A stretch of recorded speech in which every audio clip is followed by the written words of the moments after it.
Quand on fait les calculs, on se rend compte qu'avec la perte des rendements qu'on va avoir à cause du changement climatique et à cause de la perte de rendement qu'on peut avoir à l'hectare, qu'on peut avoir parfois si on a des pratiques plus douces, typiquement bio, en fait, les surfaces qu'on a, il faut d'abord les garder pour l'alimentation humaine et ensuite, éventuellement, faire un peu d'énergie dans des usages dans lesquels on a vraiment impérativement besoin de biomasse.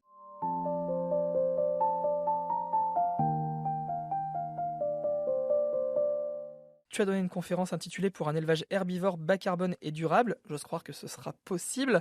Mais dans les faits, ça veut dire quoi? On passe par quel scénario? Parce que vous, à Shift Project, vous en avez établi 4 Oui. à horizon 2050 pour réduire les émissions de gaz à effet de serre. J'aimerais qu'on les reprenne un par un et que tu me dises quels sont les avantages de ces scénarios et quels sont les grands inconvénients ou obstacles qui font que ça peut être compliqué à mettre en place. Scénario 1, une meilleure autonomie agricole et alimentaire nationale. On gère tout dans le pays.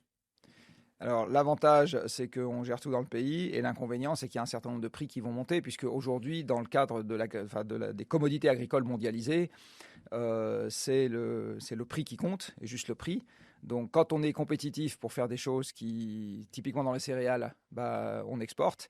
Et puis, dans les domaines dans lesquels on cesse d'être compétitif, le poulet, par exemple, le bœuf, de plus en plus, les légumes, alors ça, on n'en parle pas, on importe. Ça veut dire qu'on a une agriculture qui est de plus en plus spécialisée.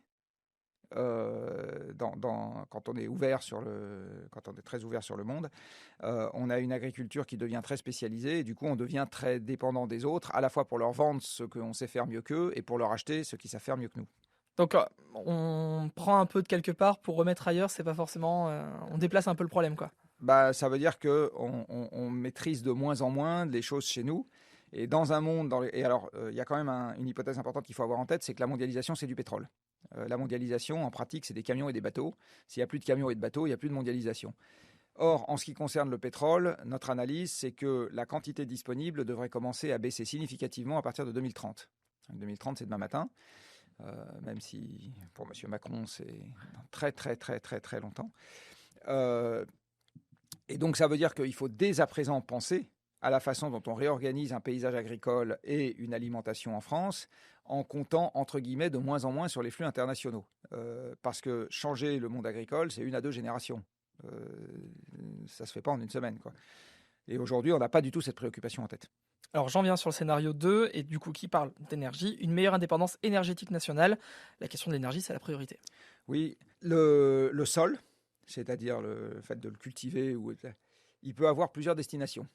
On peut s'en servir pour produire de la nourriture.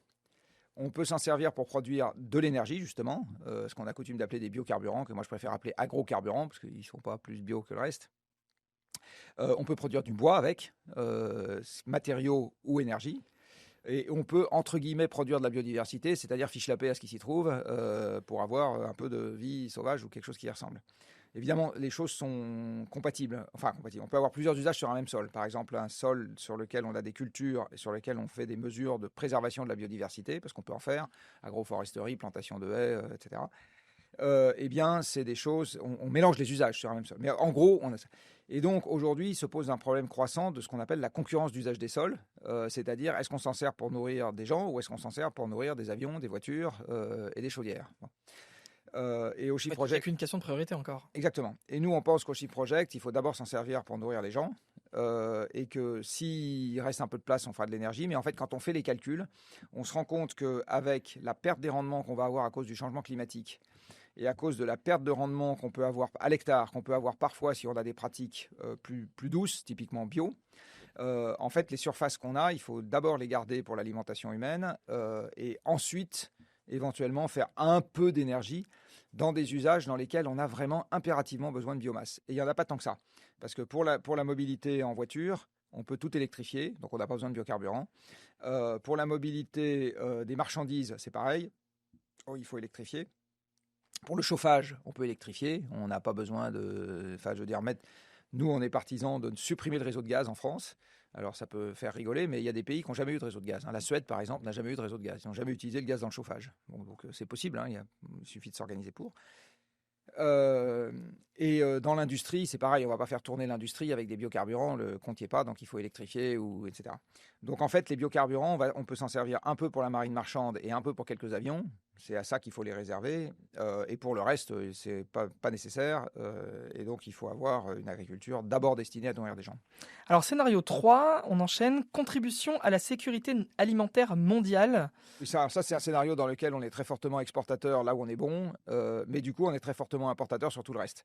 Donc, c'est un scénario dans lequel on fait essentiellement du blé, enfin des céréales, parce que ça, on sait bien les faire et les exporter, du vin, dont on peut se demander s'il contribue à la sécurité alimentaire, mais c'est pas grave. Voilà, et quelques productions sur lesquelles on est bon, et des produits laitiers en Bretagne. Et on importe encore plus qu'avant nos courgettes, nos fruits, nos légumes, nos poulets, et qu'est-ce que je sais. Parce qu'on dit, là, on n'est pas compétitif. Donc, voilà. En fait, c'est ça que ça veut dire, sécurité alimentaire mondiale. Ça veut dire qu'on produit au maximum pour exporter au maximum. Mais ce faisant, on a une agriculture qui est très dépendante des intrants, puisqu'il faut avoir la production maximum. On a une agriculture qui est très dépendante des flux logistiques mondiaux. J'ai dit avant que les flux logistiques mondiaux, ils n'allaient pas durer l'éternité.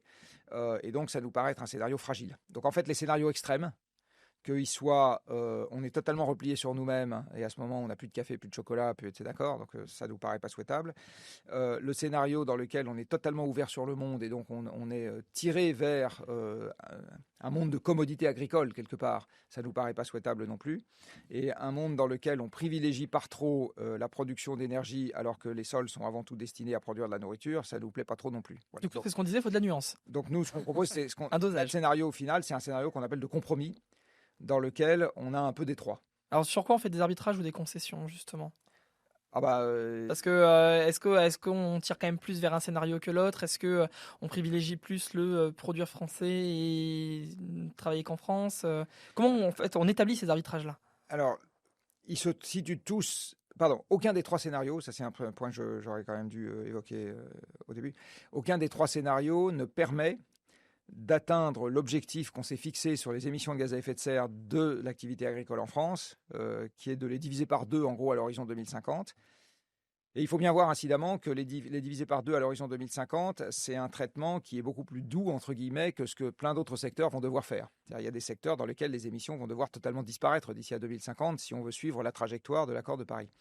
Donc l'agriculture est plutôt mieux préservée, j'ai envie de dire, ou moins contrainte que d'autres activités, précisément parce qu'il y a des émissions qui sont plus dures. Tant qu'on a des vaches, on a des émissions de méthane, quoi. On ne peut pas dire on va faire fonctionner les vaches à l'électricité et les émissions de méthane disparaissent, ça ne marche pas.